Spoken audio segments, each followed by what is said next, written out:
Again, this is a discussion on death and dying. A friend of mine asked me a question today concerning how the doctors and nurses deal with death, since we have patients sometimes in their final days of life on earth. And their question is basically, does it affect us?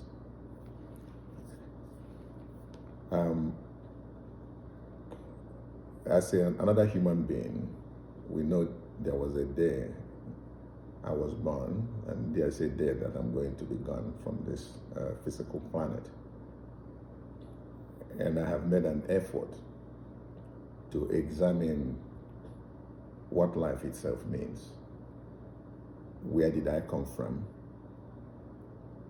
And where am I going from here, if indeed there's a place to go to? This is a topic many people have struggled with, but we as physicians live it every day. Death is part of life, because life and death form a cycle. Some people will say a continuous circular motion. There is a day to be born and a day to die. And then when one dies, do I really believe that that's the end of that person? The answer is no.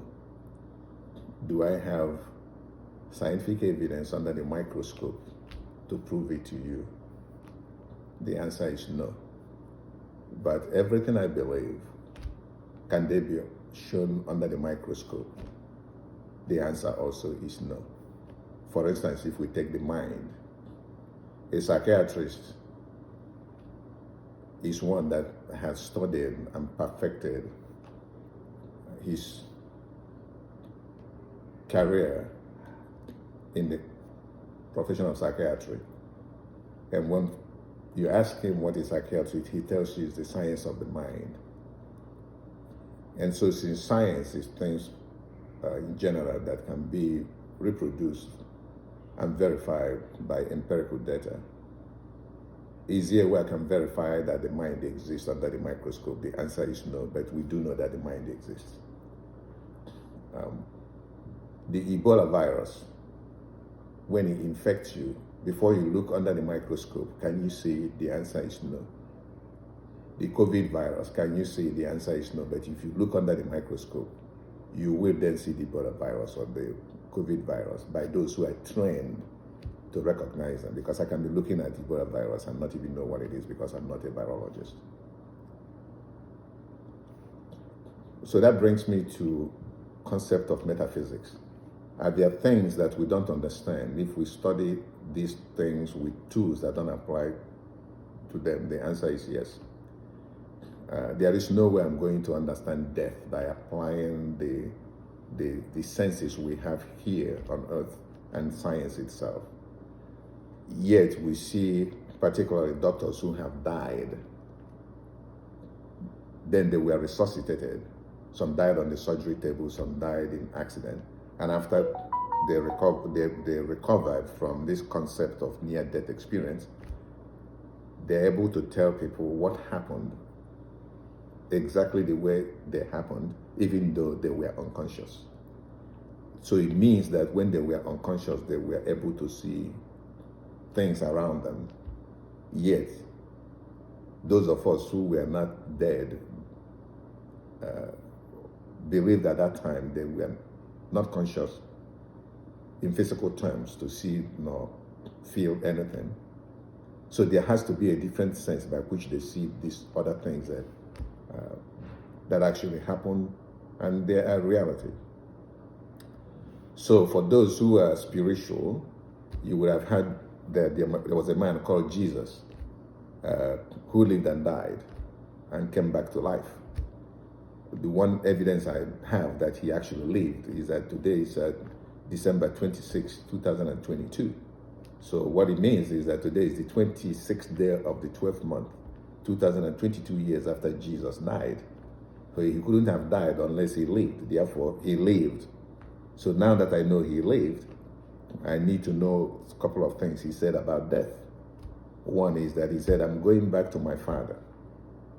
When I get there, I'm going to make a place for you, because in my Father's house there are many mansions. And then he said, if it is not so, I would have told you. So if he's not lying, then this is some evidence of truth that is not verifiable under the microscope. And the other is that he rose from the dead.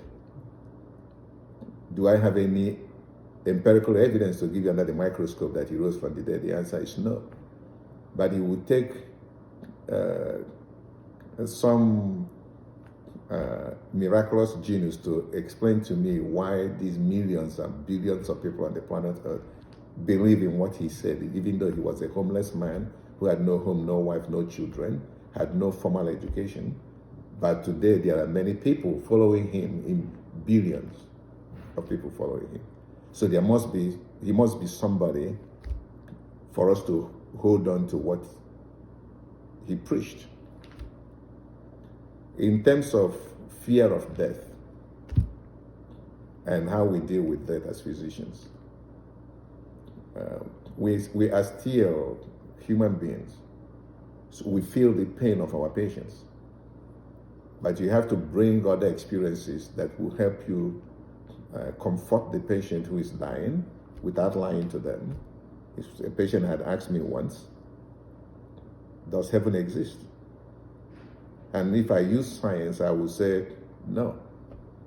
But just as if she would ask me, does the universe exist? I have no way of knowing that the universe exists, because I'm living on this planet Earth. And so far, unless I use the microscope or telescope to give me the evidence of things that will convince me that the universe indeed is in existence, just as we know, without seeing it, that the Earth is revolving around the sun, and that it is not flat, and actually like a ball, but we don't see it. So visual perception alone is not a good tool to determine for me whether heaven exists or does not exist. For me, spiritually speaking, based on my own personal experiences, I believe that heaven exists, and I believe these people who have had near-death experiences, that what they're saying to us are not lies. And so I will encourage you to, rather than fear death, to actually study death and embrace death, so that by the time it gets to you, because eventually you're going to die, so you'll be prepared. Whether or not you believe there is heaven or hell will become a different topic. But for today, that death is part of life, as birth is part of life, and we should not be afraid of death.